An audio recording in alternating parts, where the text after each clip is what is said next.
ಒಂದು ಕಡೆ ಕುರ್ಚಿ ಕದನದ ನಡುವೆ ಮತ್ತೆ ಹಿರಿಯ ಸಚಿವರು ಬ್ರೇಕ್ಫಾಸ್ಟ್ ಮೀಟಿಂಗ್ ಮಾಡಿದ್ದಾರೆ.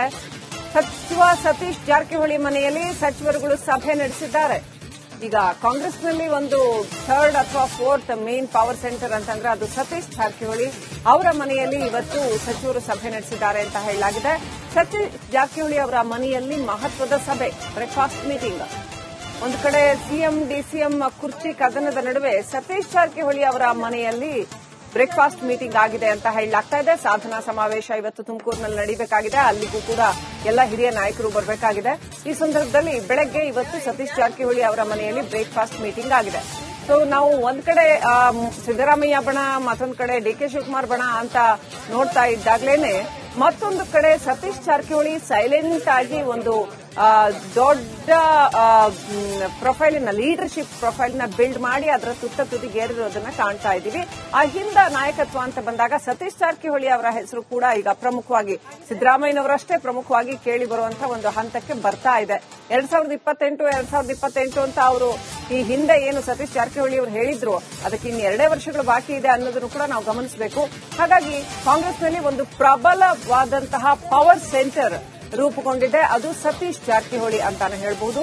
ಬೆಳಗಾವಿಯ ಸಾಹುಕಾರ್, ಬೆಳಗಾವಿ ಕೂಡ ಅಷ್ಟೇ ಪ್ರಮುಖ ಆಗುತ್ತೆ ಕರ್ನಾಟಕ ರಾಜ್ಯದ ರಾಜಕಾರಣದಲ್ಲಿ. ಅದು ಎಲ್ಲಾ ಅರ್ಥದಲ್ಲೂ ಕೂಡ 2ನೇ ರಾಜಧಾನಿ. ಹಾಗಾಗಿ ಸತೀಶ್ ಜಾರಕಿಹೊಳಿ ಸಿಕ್ಕಾಪಟ್ಟೆ he holds lot of power. Update ಪಡ್ಕೊಳ್ಳೋಣ. ಪ್ರತಿನಿಧಿ ಬಸವರಾಜ್ ಕನೆಕ್ಟ್ ಆಗಿದ್ದಾರೆ. ಬಸವರಾಜ್, ಸತೀಶ್ ಜಾರಕಿಹೊಳಿ ಅವರ ಮನೆಯಲ್ಲಿ ಬ್ರೇಕ್ಫಾಸ್ಟ್ ಮೀಟಿಂಗ್. ನಾನು ಈಗಾಗಲೇ ಹೇಳ್ತಾ ಇದ್ದೆ, ಸತೀಶ್ ಜಾರಕಿಹೊಳಿ ಅವರು ಕೂಡ ಡಿಕೆ ಶಿವಕುಮಾರ್, ಸಿದ್ದರಾಮಯ್ಯ ಅವರಷ್ಟೇ ಒಂದು ಪ್ರಮುಖವಾದ ಪವರ್ ಸೆಂಟರ್ ಆಗಿ ರೂಪುಗೊಂಡಿದ್ದಾರೆ ರಾಜ್ಯದಲ್ಲಿ ಅಂತ. ಸೊ ಒಂದು third angle Congress leadership battle ಏನ್ ನಡೀತಾ ಇದೆ, ಇದಕ್ಕೊಂದು 3ನೇ ಆಯಾಮ ದೊರಕಿರ್ತಕ್ಕಂಥದ್ದು ಅಂತ ಏನು ಅಪ್ಡೇಟ್ ಇದೆ? ಖಂಡಿತ ಸರ್ ಲಕ್ಷ್ಮಿ, ನೀವು ಹೇಳಿದ್ರಲ್ಲಿ ಎಲ್ಲವೂ ಕೂಡ ಸತ್ಯ. ಸತೀಶ್ ಜಾರಕಿಹೊಳಿ ಅವರು ಮುಂದೆ ಕೆಪಿಸಿಸಿ ಅಧ್ಯಕ್ಷರಾಗಬೇಕು ಅನ್ನುವಂತ ನಿಟ್ಟಿನಲ್ಲಿ ಒಂದಷ್ಟು ಮಹತ್ವದ ಯೋಜನೆಯನ್ನು ಹಮ್ಮಿಕೊಂಡಿದ್ದಾರೆ. ಸಿಎಂ ಸಿದ್ದರಾಮಯ್ಯ ಆದ ಬಳಿಕ ಡಿಕೆ ಶಿವಕುಮಾರ್ ಅವರು ಅಧಿಕಾರವನ್ನು ವಹಿಸ್ಕೋಬೇಕು ಅನ್ನುವಂತ ಒಂದು ರೀತಿಯಲ್ಲಿ ಪ್ರಯತ್ನ ಮಾಡ್ತಾ ಇದ್ದಾರೆ. ಇದಾದ ಇವರ ನಾಯಕತ್ವದ ಬಳಿಕ ಪೂರ್ಣವಾದ ನಾಯಕತ್ವವನ್ನ ಕಾಂಗ್ರೆಸ್ನಲ್ಲಿ ನಾನು ವಹಿಸ್ಕೋಬೇಕು ಅನ್ನುವಂತ ನಿಟ್ಟಿನಲ್ಲಿ ಸತೀಶ್ ಜಾರಕಿಹೊಳಿ ಅವರು ಕೂಡ ಒಂದಷ್ಟು ಪ್ರಯತ್ನವನ್ನ ಮುಂದುವರಿಸ್ತಾ ಇದ್ದಾರೆ. ಇದರ ಭಾಗವಾಗಿ ಒಂದಷ್ಟು ರಣತಂತ್ರಗಳನ್ನ ಈ ಹಿಂದಿನಿಂದಲೂ ಕೂಡ ಎಣಿತಾನೆ ಇದ್ದಾರೆ. ಇತ್ತೀಚೆಗಷ್ಟೇ ದೆಹಲಿಗೆ ಹೋಗಿ ಬಂದಿದ್ರು. ಹೈಕಮಾಂಡ್ ನಾಯಕರನ್ನ ಭೇಟಿ ಮಾಡಿ ರಾಜ್ಯದ ಪರಿಸ್ಥಿತಿಯನ್ನ ಮತ್ತು ಇಲ್ಲಿ ಆಗ್ತಕ್ಕಂಥ ಬೆಳವಣಿಗೆಗಳನ್ನ ಅವರು ಗಮನಕ್ಕೆ ತೆಗೆದುಕೊಂಡು ಬಂದಿದ್ರು.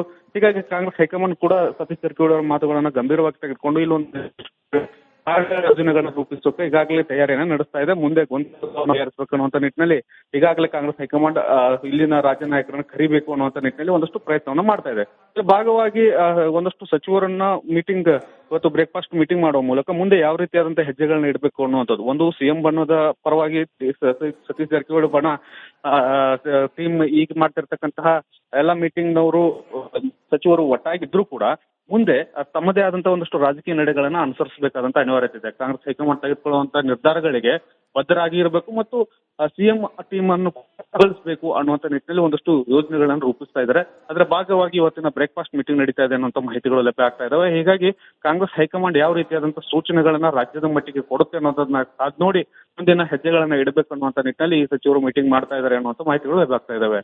ಶ್ರೀಲಕ್ಷ್ಮಿ. ಬಸವರಾಜ್, ನಾವು ನೋಡೋದಾದ್ರೆ ಸತೀಶ್ ಜಾರಕಿಹೊಳಿ ಅವರು ನಂಗೆ ಅಧಿಕಾರ ಕೊಡಿ ಅಂತ ಏನು ಕೇಳಲಿಲ್ಲ. ಪದೇ ದೆಹಲಿಗೆ ಹೋಗಿ ಬೇಡೋದು ಅಂತದ್ದೇನು ಮಾಡ್ಲಿಲ್ಲ. ಆದ್ರೆ ಅವರು ಸೈಲೆಂಟ್ ಆಗಿ ಲೀಡರ್ಶಿಪ್ ನ ಬಿಲ್ಡ್ ಮಾಡ್ಕೊಂಡು ಬಂದ್ರು. ಅಹಿಂದ ವಿಚಾರಗಳಲ್ಲಿ ತಾವು ಲೀಡರ್ಶಿಪ್ ತಗೊಳ್ತಾ ಬಂದ್ರು. ಈಗ ಅವರೊಂದು ಮೇನ್ ಪವರ್ ಸೆಂಟರ್ ಆಗಿದ್ದಾರೆ ಅಂತ. ಸೊ ಶಾಸಕರು ಸಾಕಷ್ಟು ಜನ ಸತೀಶ್ ಜಾರಕಿಹೊಳಿ ಅವರ ಜೊತೆ ಇದ್ದಾರೆ ಅಂತ ಕೂಡ ಹೇಳಲಾಗ್ತಾ ಇದೆ. ಅಟ್ ದ ಸೇಮ್ ಟೈಮ್ ಅವರು ಡಿಕೆ ಶಿವಕುಮಾರ್ ಅವ್ರ ಜೊತೆಗೂ ಚೆನ್ನಾಗಿದ್ದಾರೆ. ಡಿಕೆ ಶಿವಕುಮಾರ್ ಅವ್ರನ್ನು ಇತ್ತೀಚೆಗೆ ಭೇಟಿ ಮಾಡಿದಂತ ಒಂದು ಈ ಮುಸ್ಲಿಂ ನಾಯಕತ್ವದ ವಿಚಾರದಲ್ಲಿ ಅವರು ಭೇಟಿ ಮಾಡಿದ್ದನ್ನ ನಾವು ನೋಡಿದ್ವಿ. ಸೊ ಹಾಗಾಗಿ ಎಲ್ಲೋ ಒಂದ್ ಕಡೆ ಈ ನಾಯಕತ್ವದ ವಿಚಾರ ಒಂದು ಸ್ಪಷ್ಟವಾದ 3ನೇ ಆಯಾಮವನ್ನ ಪಡ್ಕೊಳ್ತಾ ಇದೆಯಾ? ಖಂಡಿತ ಲಕ್ಷ್ಮೀ, 3ನೇ ಆಯಾಮ ಖಂಡಿತವಾಗ್ಲೂ ಇದೆ. ಅದು ಸತೀಶ್ ಜಾರಕಿಹೊಳಿ ಅವರು ಈ ಹಿಂದಿನಿಂದಲೂ ಕೂಡ ತಮ್ಮ ಕೆಲಸದ ಮೂಲಕವೇ ಕಾಂಗ್ರೆಸ್ ಹೈಕಮಾಂಡ್ ಗಮನವನ್ನು ಸೆಳೆದಿರತಕ್ಕಂಥದ್ದು. 2 ಬೈ ಎಲೆಕ್ಷನ್ ಗೆಲ್ಲಿಸುವಂತದ್ದು ಮತ್ತು ಒಂದು MP ಚುನಾವಣೆಯನ್ನ ಚಿಕ್ಕೋಡಿಯಲ್ಲಿ ಗೆಲ್ಲಕ್ಕೆ ಸಾಧ್ಯನೇ ಇಲ್ಲ ಅನ್ನುವಂಥದ್ದನ್ನ ಅವರ ಪುತ್ರಿಯವರನ್ನ ನಿಲ್ಲಿಸಿ ಗೆಲ್ಲಿಸ್ಕೊಂಡ್ ಬಂದಿದ್ದಾರೆ. ಹೀಗಾಗಿ ಕಾಂಗ್ರೆಸ್ ಹೈಕಮಾಂಡ್ ಮಟ್ಟದಲ್ಲಿ ಒಂದಷ್ಟು ಪ್ರಭಾವವನ್ನು ಹೊಂದಿದ್ದಾರೆ ಮತ್ತು ಸಾಕಷ್ಟು ಜನ ಶಾಸಕರು ಕೂಡ ಬೆಂಬಲ ಅವರಿಗಿರೋದ್ರಿಂದ ಸಹಜವಾಗಿ ಕಾಂಗ್ರೆಸ್ ಹೈಕಮಾಂಡ್ ಕೂಡ ಇವರನ್ನ ಅಲ್ಲಿಗೆಳುತ್ತಾ ಇಲ್ಲ. ಅದರಿಂದಾಗಿ ಮುಂದಿನ ದಿನಗಳಲ್ಲಿ ಪರ್ಯಾಯ ನಾಯಕ ಸಿಎಂ ಡಿಸಿಎಂಗೆ ಪರ್ಯಾಯ ನಾಯಕರು ಯಾರು ಅನ್ನೋದಾದ್ರೆ ಅದು ಸತೀಶ್ ಜಾರಕಿಹೊಳಿ ಅವರು. ಆ ನಿಟ್ಟಿನಲ್ಲಿ ಒಂದಷ್ಟು ಪ್ರಯತ್ನವನ್ನ ಅವರು ಮಾಡ್ತಾ ಇದ್ದಾರೆ ಮತ್ತು ಕಾಂಗ್ರೆಸ್ ಹೈಕಮಾಂಡ್ ಕೂಡ ಅವರನ್ನು ಗುರುತಿಸಿ ಮುಂದಿನ ದಿನಗಳಲ್ಲಿ ಒಂದಷ್ಟು ಸ್ಥಾನಮಾನ ನೀಡುತ್ತೆ ಅನ್ನುವಂತ ನಿಟ್ಟಿನಲ್ಲಿ ಪ್ರಯತ್ನಗಳು ಹೈಕಮಾಂಡ್ ಮಟ್ಟದಲ್ಲೂ ಕೂಡ ನಡೀತಾ ಇದಾವೆ. ಅದರ ಭಾಗವಾಗಿ ಸಿಎಂ ಡಿಸಿಎಂ ಬದಲಾಗಿ ಇವರು ಮೂರನೇ ಸೆಂಟರ್ ಪವರ್ ಸೆಂಟರ್ ಆಗಿ ಈಗ ಬದಲಾಗಿರ್ತಕ್ಕಂಥದ್ದು. ಥ್ಯಾಂಕ್ ಯು ಬಸವರಾಜ್ ಡೀಟೇಲ್ಸ್ಗಾಗಿ. ಒಂದು ಕಡೆ ಕುರ್ಚಿ ಕದನದ ನಡುವೆ ಮತ್ತೆ ಹಿರಿಯ ಸಚಿವರು ಬ್ರೇಕ್ಫಾಸ್ಟ್ ಮೀಟಿಂಗ್ ಮಾಡಿದ್ದಾರೆ. ಸಚಿವ ಸತೀಶ್ ಜಾರಕಿಹೊಳಿ ಮನೆಯಲ್ಲಿ ಸಚಿವರುಗಳು ಸಭೆ ನಡೆಸಿದ್ದಾರೆ. ಈಗ ಕಾಂಗ್ರೆಸ್ನಲ್ಲಿ ಒಂದು ಥರ್ಡ್ ಅಥವಾ ಫೋರ್ತ್ ಮೇನ್ ಪವರ್ ಸೆಂಟರ್ ಅಂತಂದ್ರೆ ಅದು ಸತೀಶ್ ಜಾರಕಿಹೊಳಿ ಅವರ ಮನೆಯಲ್ಲಿ ಇವತ್ತು ಸಚಿವರು ಸಭೆ ನಡೆಸಿದ್ದಾರೆ ಅಂತ ಹೇಳಲಾಗಿದೆ. ಸತೀಶ್ ಜಾರಕಿಹೊಳಿ ಅವರ ಮನೆಯಲ್ಲಿ ಮಹತ್ವದ ಸಭೆ, ಬ್ರೇಕ್ಫಾಸ್ಟ್ ಮೀಟಿಂಗ್. ಒಂದು ಕಡೆ ಸಿಎಂ ಡಿಸಿಎಂ ಕುರ್ಚಿ ಕದನದ ನಡುವೆ ಸತೀಶ್ ಜಾರಕಿಹೊಳಿ ಅವರ ಮನೆಯಲ್ಲಿ ಬ್ರೇಕ್ಫಾಸ್ಟ್ ಮೀಟಿಂಗ್ ಆಗಿದೆ ಅಂತ ಹೇಳಲಾಗ್ತಾ ಇದೆ. ಸಾಧನಾ ಸಮಾವೇಶ ಇವತ್ತು ತುಮಕೂರಿನಲ್ಲಿ ನಡೀಬೇಕಾಗಿದೆ. ಅಲ್ಲಿಗೂ ಕೂಡ ಎಲ್ಲ ಹಿರಿಯ ನಾಯಕರು ಬರಬೇಕಾಗಿದೆ. ಈ ಸಂದರ್ಭದಲ್ಲಿ ಬೆಳಗ್ಗೆ ಇವತ್ತು ಸತೀಶ್ ಜಾರಕಿಹೊಳಿ ಅವರ ಮನೆಯಲ್ಲಿ ಬ್ರೇಕ್ಫಾಸ್ಟ್ ಮೀಟಿಂಗ್ ಆಗಿದೆ. ಸೊ ನಾವು ಒಂದ್ ಕಡೆ ಸಿದ್ದರಾಮಯ್ಯ ಬಣ, ಮತ್ತೊಂದು ಕಡೆ ಡಿಕೆ ಶಿವಕುಮಾರ್ ಬಣ ಅಂತ ನೋಡ್ತಾ ಇದ್ದಾಗಲೇನೆ ಮತ್ತೊಂದು ಕಡೆ ಸತೀಶ್ ಜಾರಕಿಹೊಳಿ ಸೈಲೆಂಟ್ ಆಗಿ ಒಂದು ದೊಡ್ಡ ಪ್ರೊಫೈಲಿನ ಲೀಡರ್ಶಿಪ್ ಪ್ರೊಫೈಲ್ನ ಬಿಲ್ಡ್ ಮಾಡಿ ಅದರ ತುದಿಗೇರಿರೋದನ್ನ ಕಾಣ್ತಾ ಇದ್ದೀವಿ. ಆ ಹಿಂದ ನಾಯಕತ್ವ ಅಂತ ಬಂದಾಗ ಸತೀಶ್ ಜಾರಕಿಹೊಳಿ ಅವರ ಹೆಸರು ಕೂಡ ಈಗ ಪ್ರಮುಖವಾಗಿ ಸಿದ್ದರಾಮಯ್ಯನವರಷ್ಟೇ ಪ್ರಮುಖವಾಗಿ ಕೇಳಿ ಬರುವಂತಹ ಒಂದು ಹಂತಕ್ಕೆ ಬರ್ತಾ ಇದೆ. 2028 ಅಂತ ಅವರು ಈ ಹಿಂದೆ ಏನು ಸತೀಶ್ ಜಾರಕಿಹೊಳಿ ಅವರು ಹೇಳಿದ್ರು ಅದಕ್ಕೆ ಇನ್ನು 2 ವರ್ಷಗಳು ಬಾಕಿ ಇದೆ ಅನ್ನೋದನ್ನು ಕೂಡ ನಾವು ಗಮನಿಸಬೇಕು. ಹಾಗಾಗಿ ಕಾಂಗ್ರೆಸ್ನಲ್ಲಿ ಒಂದು ಪ್ರಬಲವಾದಂತಹ ಪವರ್ ಸೆಂಟರ್ ರೂಪುಗೊಂಡಿದೆ. ಅದು ಸತೀಶ್ ಜಾರಕಿಹೊಳಿ ಅಂತಾನೆ ಹೇಳ್ಬಹುದು. ಬೆಳಗಾವಿಯ ಸಾಹುಕಾರ್, ಬೆಳಗಾವಿ ಕೂಡ ಅಷ್ಟೇ ಪ್ರಮುಖ ಆಗುತ್ತೆ ಕರ್ನಾಟಕ ರಾಜ್ಯದ ರಾಜಕಾರಣದಲ್ಲಿ. ಅದು ಎಲ್ಲಾ ಅರ್ಥದಲ್ಲೂ ಕೂಡ 2ನೇ ರಾಜಧಾನಿ. ಹಾಗಾಗಿ ಸತೀಶ್ ಜಾರಕಿಹೊಳಿ ಸಿಕ್ಕಾಪಟ್ಟೆ he holds lot of power. Update ಪಡ್ಕೊಳ್ಳೋಣ. ಪ್ರತಿನಿಧಿ ಬಸವರಾಜ್ ಕನೆಕ್ಟ್ ಆಗಿದ್ದಾರೆ. ಬಸವರಾಜ್, ಸತೀಶ್ ಜಾರಕಿಹೊಳಿ ಅವರ ಮನೆಯಲ್ಲಿ ಬ್ರೇಕ್ಫಾಸ್ಟ್ ಮೀಟಿಂಗ್. ನಾನೀಗಾಗಲೇ ಹೇಳ್ತಾ ಇದ್ದೆ, ಸತೀಶ್ ಜಾರಕಿಹೊಳಿ ಅವರು ಕೂಡ ಡಿಕೆ ಶಿವಕುಮಾರ್, ಸಿದ್ದರಾಮಯ್ಯ ಅವರಷ್ಟೇ ಒಂದು ಪ್ರಮುಖವಾದ ಪವರ್ ಸೆಂಟರ್ ಆಗಿ ರೂಪುಗೊಂಡಿದ್ದಾರೆ ರಾಜ್ಯದಲ್ಲಿ ಅಂತ. ಸೊ ಒಂದು third angle Congress leadership battle ಏನ್ ನಡೀತಾ ಇದೆ, ಇದಕ್ಕೊಂದು 3ನೇ ಆಯಾಮ ದೊರಕಿರ್ತಕ್ಕಂಥದ್ದು ಅಂತ ಏನು ಅಪ್ಡೇಟ್ ಇದೆ? ಖಂಡಿತ ಸರ್ ಲಕ್ಷ್ಮಿ, ನೀವು ಹೇಳಿದ್ರಲ್ಲಿ ಎಲ್ಲವೂ ಕೂಡ ಸತ್ಯ. ಸತೀಶ್ ಜಾರಕಿಹೊಳಿ ಅವರು ಮುಂದೆ ಕೆಪಿಸಿಸಿ ಅಧ್ಯಕ್ಷರಾಗಬೇಕು ಅನ್ನುವಂತ ನಿಟ್ಟಿನಲ್ಲಿ ಒಂದಷ್ಟು ಮಹತ್ವದ ಯೋಜನೆಯನ್ನು ಹಮ್ಮಿಕೊಂಡಿದ್ದಾರೆ. ಸಿಎಂ ಸಿದ್ದರಾಮಯ್ಯ ಆದ ಬಳಿಕ ಡಿಕೆ ಶಿವಕುಮಾರ್ ಅವರು ಅಧಿಕಾರವನ್ನು ವಹಿಸ್ಕೋಬೇಕು ಅನ್ನುವಂತ ಒಂದು ರೀತಿಯಲ್ಲಿ ಪ್ರಯತ್ನ ಮಾಡ್ತಾ ಇದ್ದಾರೆ.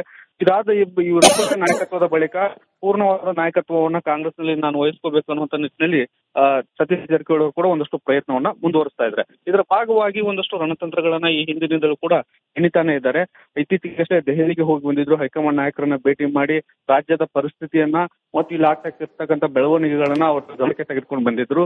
ಹೀಗಾಗಿ ಕಾಂಗ್ರೆಸ್ ಹೈಕಮಾಂಡ್ ಕೂಡ ಸತೀಶ್ ಜಾರಕಿಹೊಳಿ ಅವರ ಮಾತುಗಳನ್ನ ಗಂಭೀರವಾಗಿ ತೆಗೆದುಕೊಂಡು ಇಲ್ಲೊಂದು ಯೋಜನೆಗಳನ್ನು ರೂಪಿಸೋಕೆ ಈಗಾಗಲೇ ತಯಾರಿಯನ್ನ ನಡೆಸ್ತಾ ಇದೆ. ಮುಂದೆ ಗೊಂದಲವನ್ನು ಏರಿಸಬೇಕು ಅನ್ನುವಂತ ನಿಟ್ಟಿನಲ್ಲಿ ಈಗಾಗಲೇ ಕಾಂಗ್ರೆಸ್ ಹೈಕಮಾಂಡ್ ಇಲ್ಲಿನ ರಾಜ್ಯ ನಾಯಕರನ್ನ ಕರಿಬೇಕು ಅನ್ನುವಂತ ನಿಟ್ಟಿನಲ್ಲಿ ಒಂದಷ್ಟು ಪ್ರಯತ್ನವನ್ನ ಮಾಡ್ತಾ ಇದೆ. ಇದರ ಭಾಗವಾಗಿ ಒಂದಷ್ಟು ಸಚಿವರನ್ನ ಮೀಟಿಂಗ್ ಇವತ್ತು ಬ್ರೇಕ್ಫಾಸ್ಟ್ ಮೀಟಿಂಗ್ ಮಾಡುವ ಮೂಲಕ ಮುಂದೆ ಯಾವ ರೀತಿಯಾದಂತಹ ಹೆಜ್ಜೆಗಳನ್ನ ಇಡಬೇಕು ಅನ್ನುವಂಥದ್ದು. ಒಂದು ಸಿಎಂ ಬಣ್ಣದ ಪರವಾಗಿ ಸತೀಶ್ ಜಾರಕಿಹೊಳಿ ಬಣ ಟೀಮ್ ಈಗ ಮಾಡ್ತಿರ್ತಕ್ಕಂತಹ ಎಲ್ಲಾ ಮೀಟಿಂಗ್ನವರು ಸಚಿವರು ಒಟ್ಟಾಗಿದ್ರು ಕೂಡ ಮುಂದೆ ತಮ್ಮದೇ ಆದಂತಹ ಒಂದಷ್ಟು ರಾಜಕೀಯ ನಡೆಗಳನ್ನ ಅನುಸರಿಸಬೇಕಾದಂತ ಅನಿವಾರ್ಯತೆ ಇದೆ. ಕಾಂಗ್ರೆಸ್ ಹೈಕಮಾಂಡ್ ತೆಗೆದುಕೊಳ್ಳುವಂತಹ ನಿರ್ಧಾರಗಳಿಗೆ ಬದ್ಧರಾಗಿ ಇರಬೇಕು ಮತ್ತು ಸಿಎಂ ಟೀಮ್ ಅನ್ನು ಬೆಳೆಸಬೇಕು ಅನ್ನುವಂತ ನಿಟ್ಟಿನಲ್ಲಿ ಒಂದಷ್ಟು ಯೋಜನೆಗಳನ್ನು ರೂಪಿಸ್ತಾ ಇದ್ದಾರೆ. ಅದರ ಭಾಗವಾಗಿ ಇವತ್ತಿನ ಬ್ರೇಕ್ಫಾಸ್ಟ್ ಮೀಟಿಂಗ್ ನಡೀತಾ ಇದೆ ಅನ್ನುವಂತ ಮಾಹಿತಿಗಳು ಲಭ್ಯ ಆಗ್ತಾ ಇದಾವೆ. ಹೀಗಾಗಿ ಕಾಂಗ್ರೆಸ್ ಹೈಕಮಾಂಡ್ ಯಾವ ರೀತಿಯಾದಂತಹ ಸೂಚನೆಗಳನ್ನ ರಾಜ್ಯದ ಮಟ್ಟಿಗೆ ಕೊಡುತ್ತೆ ಅನ್ನೋದನ್ನ ಕಾದ್ ನೋಡಿ ಮುಂದಿನ ಹೆಜ್ಜೆಗಳನ್ನ ಇಡಬೇಕು ಅನ್ನುವಂತ ನಿಟ್ಟಿನಲ್ಲಿ ಈ ಸಚಿವರು ಮೀಟಿಂಗ್ ಮಾಡ್ತಾ ಇದ್ದಾರೆ ಅನ್ನುವಂತ ಮಾಹಿತಿಗಳು ಲಭ್ಯ ಆಗ್ತಾ ಇದಾವೆ. ಶ್ರೀಲಕ್ಷ್ಮಿ, ಬಸವರಾಜ್, ನಾವು ನೋಡೋದಾದ್ರೆ ಸತೀಶ್ ಜಾರಕಿಹೊಳಿ ಅವರು ನಂಗೆ ಅಧಿಕಾರ ಕೊಡಿ ಅಂತ ಏನು ಕೇಳಲಿಲ್ಲ. ಪದೇ ಪದೇ ದೆಹಲಿಗೆ ಹೋಗಿ ಬೇಡೋದು ಅಂತದ್ದೇನು ಮಾಡಲಿಲ್ಲ. ಆದ್ರೆ ಅವರು ಸೈಲೆಂಟ್ ಆಗಿ ಲೀಡರ್ಶಿಪ್ ನ ಬಿಲ್ಡ್ ಮಾಡ್ಕೊಂಡು ಬಂದ್ರು. ಅಹಿಂದ ವಿಚಾರಗಳಲ್ಲಿ ತಾವು ಲೀಡರ್ಶಿಪ್ ತಗೊಳ್ತಾ ಬಂದ್ರು. ಈಗ ಅವರೊಂದು ಮೇನ್ ಪವರ್ ಸೆಂಟರ್ ಆಗಿದ್ದಾರೆ ಅಂತ.